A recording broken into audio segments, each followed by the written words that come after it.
Good morning, Ram Ram, Sitaram, જય શ્રી કૃષ્ણજી, માતાજી, જય ગોપાલજી, ઠાકરધણીજી, જલારામજી, જીનેન્દ્રજી, સ્વામિનારાયણ, મહાદેવ, હર હર હર મહાદેવ. કેમ છો? મોજમાં? તો વાંધો નહીં મારા બાપુજી, બિલકુલ મોજમાં રહેવાનું. કાવલી, ગુડ મોર્નિંગ, જય શ્રી કૃષ્ણ. વાગ્યા કેટલા જો? 6:45. ચા પાણી નાસ્તા હાલે છે અત્યારે, કારણ કે અત્યારમાં આજે છે ને આપણે અપોઇન્ટમેન્ટ છે, થોડી જવાનું છે હોસ્પિટલના કામે જ જવાનું છે ઇન્જેક્શન લેવા માટે. એટલે કીધું કે પછી આપણે જોબ ઉપર જવું હોય તો કીધું સવારના અમે વહેલા આવશું.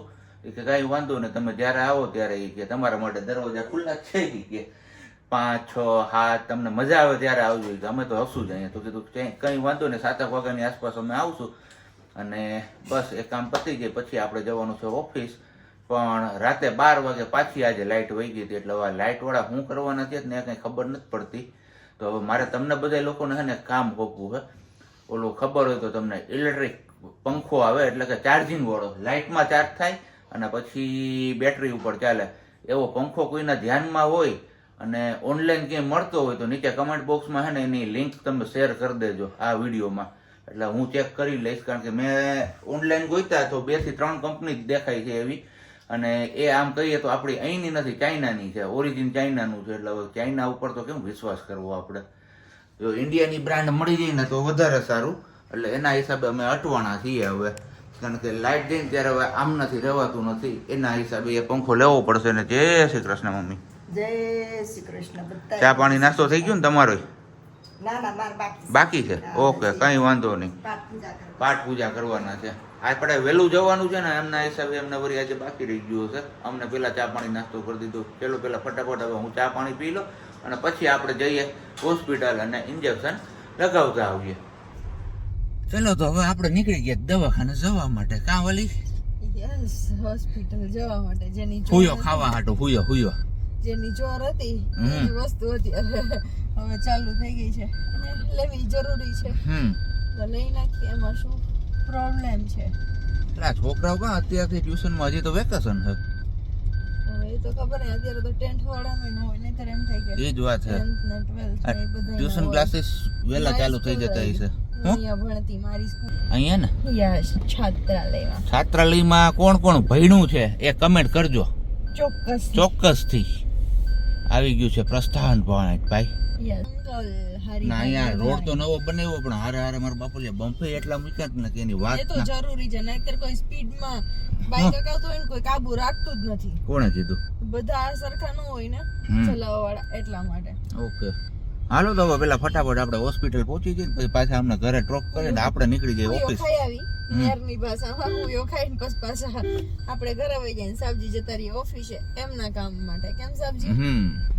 અહીંયા તમે કહેતા હતા ને આ એસી વારીને કમ્પ્રેસર. આપણે આવી ગયા છીએ ઓફિસ થી ઘરે, અને એક તમને બધા લોકોને મારે ફરી એકવાર કહેવું છે કે ઘણા બધા લોકોના ફોન કોલ્સ આવે છે અને રિસીવ હું જ કરું છું. જો કે નંબર જ મારી પાસે છે, તો પ્રજ્ઞા સાથે જે લોકો વાત કરવા ઈચ્છતા હોય તો એમનો કોન્ટેક્ટ નહીં થઈ શકે, કારણ કે સવારથી આપણે નીકળી ગયા ઓફિસ જવા માટે. તો ઓફિસથી આપણે સાંજના ઘરે આવીએ છીએ, તો દિવસ દરમિયાન ઘણા બધા કોલ્સ હું રિસીવ કરું છું જ્યારે ટાઈમ મળે ત્યારે.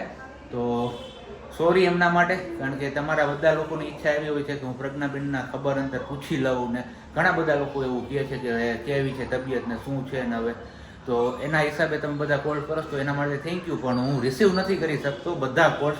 જ્યારે રિસીવ કરું છું ત્યારે લગભગ 99% પ્રજ્ઞાનું જ કામ હોય છે લોકોને. અમારે પ્રજ્ઞાબેન સાથે વાત કરવી છે, પણ પ્રજ્ઞા અહીંયા ઘરે હોય ને એ નંબર મારી પાસે છે. તો પ્રજ્ઞા, ઓ પ્રજ્ઞા, લે શું થઈ ગયું? મોઢું કેમ એમ થઈ ગયું? उनकी हालत ठीक नहीं रहती है इसलिए. કેમ ઠીક નહીં રહેતી હતી? બસ થોડીક હાલે, દિવસો નીકળે એવું છે? ધીમે ધીમે. અને તું કઈ હમણાં નવું કહેતી હતી મને. નવું મહેમાન આવે છે, હા નવું બેબી આવે છે, તો એમના માટે તૈયારી પણ હવે ચાલુ કરી દેશું ધીમે ધીમે. હા, તો આજથી મમ્મી તૈયારીમાં લાગી ગયા હતા. તો થોડીક વાર વર્ષા દીદીને ને એમને બોલાવ્યા હતા, એમને મહેમાન આવ્યા હતા એમને કામ કરી દીધું. પછી થોડીક વાર બીજા દીદીને બોલાવ્યા હતા ઉપરથી, પિનલ દીદીને. તો એ કામ કરી ગયા અને બનાવી નાખી છે ફાઇનલી કાપડની ગોદડીઓ. બાકી રૂવાળો બુધો માટે આપણે બનાવવાનું છે આ કાપડ ની આમને. યસ, આ પ્લેન કાપડની આ તો આપણો ઓસાડ છે ઓછાડી જ કહી છે એવું છે. ઓછાડશે નહીં. ના મેં કીધું કાપડ લઈ આવી ક્યાંયથી પ્યોર કોટન છે ને એટલે કાપડની જવાબદારી આપી દીધી છે પ્રજ્ઞા જીવાણીને. એવું છે હવે પ્રજ્ઞાબેન જીવાણી જશે એટલે ફાઇનલી એ પણ સ્ટાર્ટ કરી દે આ બધું કામ જેટલી ઝડપથી થાય એટલી ઝડપથી. અને બાકી બધી થોડી ઓનલાઈનની પ્રિપેરેશન છે કેમ કે હવે નવા મહેમાન માટે આપણે તૈયારીઓ પણ કરવી જ પડશે. હવે ટાઈમ ટૂંકો છે ને કામ જાજુ છે. રાત થોડી ને વેસ જાજા કહીએ તો યસ તો હવે ફાઇનલી મમ્મીએ કામ ચાલુ કરી દીધું જ બનાવવાનું. મમ્મી કહે જા કરી લઈએ, થોડાક કપડાં બપડા કાપીને એ કરી લઈએ, એવું બધું ધીમે ધીમે ચાલુ કર્યું છે ગોદડીનું બધું. ઓકે ખાવા પીવામાં હું ને ખાવા પીવામાં એમના પરથી જ કીધું. આજે મેં વાત કરી જામનગરથી મીરા દીદી જોડે ઇન્સ્ટામાં. જો મેસેજ તો તમે જોઈ લીધા જ હશે. આપણે જાસૂસ તો છે જ અમારે. એ જાસૂસ નહીં હો, એવું ખોટું નામ દેવા મારું. ઇન્સ્ટાગ્રામ ઈ સંભાળે છે એટલે જાસૂસ નથી.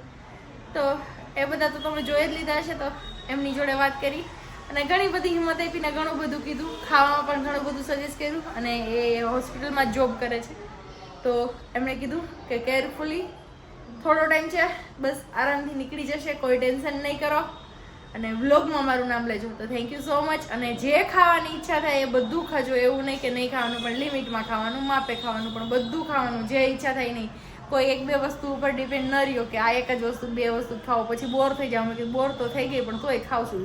હે બોર ક્યાં બોર? ચણિયા બોર. બોર ને ફરીએ ઘરી જાઉં છું બોર થઈ થઈને. પણ શું કરું, ખાવું પડે છે. કા મમ્મી? તો મમ્મીને જ ફરમાઈશ કરીએ કે કંઈક બનાવી દે, પણ હું ખાવું ઈ જ નથી હું સમજાતું. બનાવી દેહો? ખાવામાં બીક હે? લાગે છે મોટી. ખાવું એ બનાવી દો. ખાવું એ બનાવી દેહો. સેન્ડવિચ મારે નથી ખાવું. ઈ એને ખાવી. હે તો પુડલા છે, થેપલા છે, ભજીયા છે. પચવું જોઈએ ને. ભજીયા ને એ પુડલા ને એવું ન ખવાય આ તડકામાં. હજી જોવો હજી કેટલા વાગ્યા જો હવા હાથ થયા ને તોય હજી તાપ નથી ગયો. બફારો છે, એ જ વાત છે. બહુ હાલત ખરાબ છે હો ભાઈ તડકાની. કઈ વાંધો નહીં. તો હાલો હવે હવે ને આપણે ખાવા પીવાનું કંઈક ડિસાઈડ કરી લઈએ, પછી મળીએ છીએ આગળ પાછા આપણે વિડીયોમાં. બન્યા રહેજો, ક્યાંય જતા નહીં તમે. હા હા હા બાપલિયા હવા ગરમી એ તો ત્રાહી મામ પોકારી દીધા ઘર. અહીંયા બહાર ઉભા રહીને તોય કંઈ પવનનું નામ નથી આવતું. અને નાહી ધોઈને નીકળ્યા છીએ આપણે અત્યારે. તો એવું લાગે છે કે નાહ્યા જ નથી, કારણ કે ગરમ વરાળું જેટલી શેક્યા છે જમીન એની વાત જવા દો. અત્યારે આપણા નીચે નીચે આ ટાઇલ્સ છે ને એ અત્યારે એવી ગરમ છે કે એની વાત જવા દો. ને અહીંયા બીજી બાજુ આપણે સાંજનું ખાવાનું નક્કી થઈ ગયું છે. બનાવવાના છે પુડલા અને આપણા માટે ગરમા ગરમ ફુલકા રોટી. પુડલા આપણે ભાવતા નથી એટલે કીધું આપણા માટે રોટલી બનાવી નાખો. અને શાક આપણે ઓર્ડર કરી દીધો છે ઓનલાઈન પાંડેજી પાર્સલ પોઈન્ટમાંથી, જે એકદમ મોસ્ટ ફેમસ છે જુનાગઢમાં, કે જ્યાં આજીનો મોટો કે એવું કાંઈ ઉપયોગ કરવામાં નથી આવતું. એટલે જોરદાર સ્વાસ્થ્ય માટે એકદમ કહીને કે સારામાં સારું આજીનો મોટો ના હોય એટલે. તો હવે એ ખાઈ પી લઈએ ને પછી જોઈએ છે કે આગળ આપણે શું કરીએ છીએ. કારણ કે આજે ગરમી એટલી છે ને તો કંઈ ખબર જ નથી પડતી શું કરું ને શું ના કરું. કંઈ મનમાં વિચાર જ નથી આવતો. આમ તો જો કે સવારમાં હું ઉઠ્યો તો ત્યારે એક શું વિચાર બહુ મસ્ત મજાનો મગજમાં આવ્યો હતો, પણ એ અત્યારે ભૂલાઈ ગયો. જો યાદ આવશે તો એ શેર કરીશ તમારા લોકો સાથે હું. બાકી રામે રામ, બીજું તો હું. આ માણા રહોડામાં ઘોકા મારવા આવે, ના પાડી હે તો પણ. અરે મમ્મીને પુડલા ખાવા તો પુડલાનો લોટ બાંધી દઉં છું. એમાં પુડલાના લોટમાં શું હોય? ચણાનો લોટ હોય, બાકી આ મસાલા હોય અને પાણી નાખી દેવાનું, થોડોક સોડા નાખી દેવાનો. સોડા ન હોય કે તો શું હોય? હે તો તમે બનાવી લીધા ન હોય. મને તો આવડે જ છે, આ તો હું બનાવતો નથી. હું બનાવું એટલે આંગળા ચાટતા રહી જાય. તને ખબર છે? કોણ ખાવા વાળા વાતો કરે તેથી, એટલે બનાવું તેથી. રેસીપી શેર કરવાની કીધી હતી ને, એક કોમેન્ટ હતી રેસીપી શેર કરજો. હાલો આ પુડલા બનાવું છું. પુડલાની રેસીપી ચણાનો લોટ, ધાણા, જીરું, ચટણી, હળદર, લસણની ચટણી, ડુંગળી ખમણેલી, ધાણા ભાજી, મેથી નથી, લીલું લસણ નથી. લીલું લસણ હોય અત્યારે, રાઈટ વિનાના રાવણા હોય, વાતો કરે છે. એટલે જ ને, એટલે નથી. એટલે પછી આજે છે એટલામાં રોડવી લેવાનું છે. અને આપણા માટે બે માટે બને છે રોટલી. અહીંયા મસ્ત મજાનું હવે ડુંગળી વાળું પુડલું બનવાનું છે. મમ્મી ખાશે, અમે બંને જોશું. મને ભાવે પણ મારે ખાવાનું નથી ને મમ્મીને કઈ ભાવતું નથી. શું ભાવતું નથી? મમ્મીને હું ધવલ આ જો લઈ બોલે એ એમાંય લોચા મારે, એમાંય લોચા દિવસ. આમાં નીચે મને કઈક દેખાણું. મેં કીધું મેથી હોતે છે તો ધાણા જ છે નીચે. ધાણા જ હોય ને, આપણે હમણાં ભજીયા બનાવવા લીધા હતા. હે એવું હતું નાખી દીધા. હવે એકદમ મન થાય તો ભજીયું ખાવું છે. વારું પાણીનો ટાઈમ થઈ ગયો છે હવે આપણો મોડો. આપણે આમ જનરલી 7 7:30 જમવા બેસી જતા એની બદલે અત્યારે વાગ્યા છે કેટલા જો 8:15 વાગ્યા ત્યારે હજી સાંજનું ભોજન પાણી હાલે છે કારણ કે ઉનાળાનો દિવસ છે ને એટલે આમ કહીએ તો ટાઈમ જ નથી જતો અને ખાવામાં છે આજે આપણા માટે આખી પનીરની સબ્જી મગાવી પણ નામ હું એકચ્યુઅલમાં ભૂલી ગયો છું રોટલી ડુંગળી હારે 2 પાપડ ફ્રી આવ્યા છે ઓફરમાં ને બાકી જોરદાર જમાવટવાળા પુડલા બનાવ્યા છે જે મમ્મી અહીંયા ઓલરેડી ખાય છે પણ મમ્મીને કીધું આ શાક ખાવતો કે ના એમાં કે ઓલું ધોરું દેખાય કે ધોરું કાંઈ નથી મશરૂમ છે મશરૂમ હું ન ભાવે ટ્રાય તો કરો